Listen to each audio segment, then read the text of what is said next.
Well, Ian, it's that time of the week again. Cogertation time, and I'm cogitating on the fact that when revolutionaries fall out, isn't it a mess? I remember when I was at school, you were at school at the same time, we were taught about the Russian Revolution, and look what happened. Trotsky falls out with Stalin, he's airbrushed literally out of history, he runs away to Mexico and somebody sets about him with an ice pick. And now we've got Skype and Fring, the revolutionaries of the telecoms world, and they're at each other's throats. Well, I'd first of all like to point out that I wasn't at school at the same time as you were, Martin, but we'll pass that by. Well, it was 1846, 1850, what does it matter? But yeah, interesting story. It's nice to see a bit of, I don't know, emotion in the marketplace sometimes, and both of these companies really believe, or one of them still believes in the idea of voice over IP as a kind of revolutionary thing. You know, they talk a lot about freedom and so on. They've kind of fallen out over, we're not quite sure what, but they've cut each other off because, you know, VoIP companies tend to kind of interconnect with each other on a peer-to-peer basis and share traffic, which is what they were doing. But they've had a bit of a dispute, and it all boils down to what happened with Fring being able to get their app through the Apple App Store. This caused a huge spike on the voice over IP systems, which meant that Skype got a lot of traffic as well when everybody had downloaded this thing. The difference being that Skype only makes voice over IP on mobiles available via Wi-Fi, and Fring has got it running over the data channel. So this is quite contentious in telco circles. But anyway, Fring got its app okayed. Everybody downloaded it. There was a big spike, and for whatever reason, the two aren't interconnected anymore, and there's no more videos flowing, you know, video chat flowing between Skype and Fring users. And it's all a bit of a shame. And they're all sort of shouting at each other. Sad, really. Yes. And Ian, you've also been having a little fulminate about one of the last acts, literally, of our late lamented Labour government, the Brown administration. Just as the Parliament was literally dying on its feet, they suddenly passed the Digital Economy Act. Why did they do that? Well, avid readers of our fulminations on the site will know that we've been tracking this for a fair while. And part of the Digital Economy Act was all to do with the old 3 strikes thing, you know, for people downloading files. So they've got that through. It's not quite sure how it's going to work, but the powers are there, and they compel internet service providers, or at least the 2 large ones, the very large ones, to track the traffic and to start sending out warnings and then to cut people off.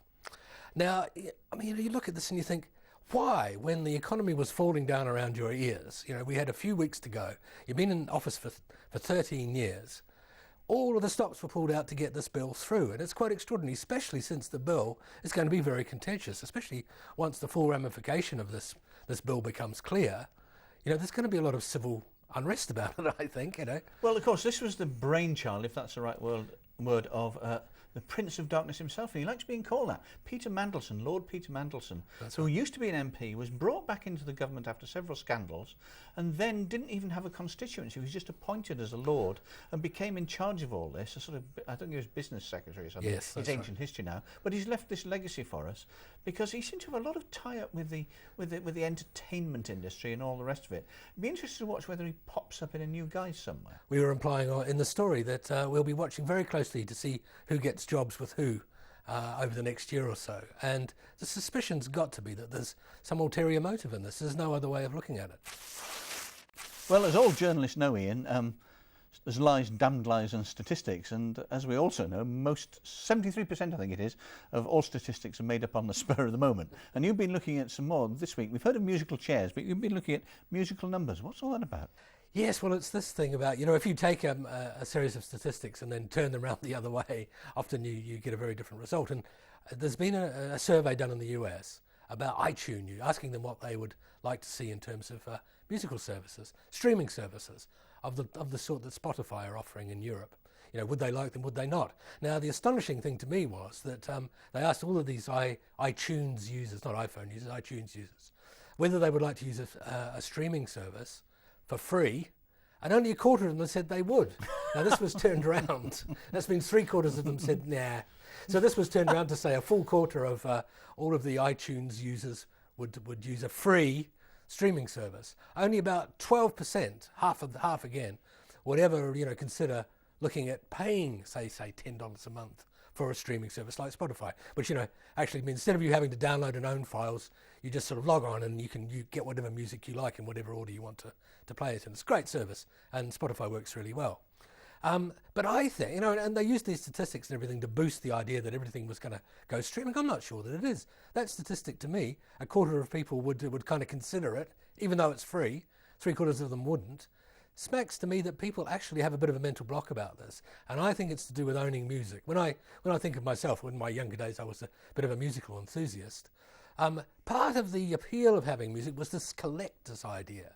You know, it's a bit like having it all and owning it and having it on your, you know, as a record collection, or even having it as files in your computer. There's something quite primal about owning it, and I think this works against the idea of streaming services.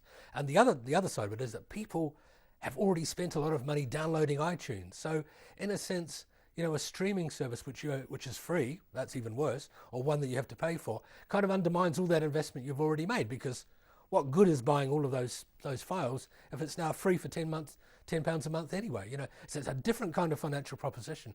And I think if the streaming services are to take off, you know, people have got to get to grips with that. They've got to work out what users really want when they own music or download music. So, Martin, what we like on this program is that we're all about technology, aren't we really? And we're also about the sort of effects that technology have on people. It's a fascinating subject, and it's something that I've been doing for about 30 years now. But, you know, I know that you've got something to talk about in terms of remembering numbers. And if you've got phones, maybe you don't need to remember numbers anymore. Well, this is what I think the upshot of this is. It's a survey from a company called a life assistance company called CPP, and it's about numerical amnesia that we Brits in particular seem to suffer from. 50% of us owning mobile phones and mobile devices can't remember our nearest and dearest partner's most significant other's number. Full stop. And who? I don't know. Who are you? Have we met? That's the thing. And there's 23 million Brits can't remember their parents' numbers or their children's numbers. Oh, the other thing is, this is brilliant because it certainly applies to me. 80% of us can't remember a mobile number 5 seconds after we've heard it. But isn't it just obvious that, you know, what's different now is that instead of dialing a number, which is what you used to do all the time, you had to dial it. So you were constantly reinforcing your memory of that number. Now we don't. We go, mum, and we push the button, don't we? So isn't it fairly obvious? It is pretty obvious. I mean, it's a good thing to bring out because it just shows how reliant we've become on technology, even for things as simple as not having a book in your pocket with telephone numbers in, but just having them speed dialed into your mobile and so on. But the fact is, we rely on technology more and more and more and more. You ask somebody to explain how a computer works, how a television works, anything like that, they cannot explain to you. And they certainly can't explain how a mobile phone works. No. You know, so we just rely on technology more and more, and that's one of the results. Yeah, I mean, if you wake up on the street, you know, completely devoid of any possessions and sort of, you know, being sick gently into the gutter, you've got no way of calling anybody, haven't you? Because you've not remembered any of your numbers. Well, not only that, you don't know who you are anyway, so it doesn't really matter. Well, that solves that problem. But there we are. Anyway, we're getting towards that time of day, and we've had some very hot weather over the past week. Speaking of people prone on the ground. Exactly. Matron has been sunbathing topless up on the roof and putting off of quite a few airline pilots and the odd metropolitan helicopter pilot. So, yes, and we believe it's your turn to go with the ice bag. I don't think so. It's more than my life's worth, Martin. You remember what happened? And mine last time. I do. Draw a veil. Very, very bad. Sad that was.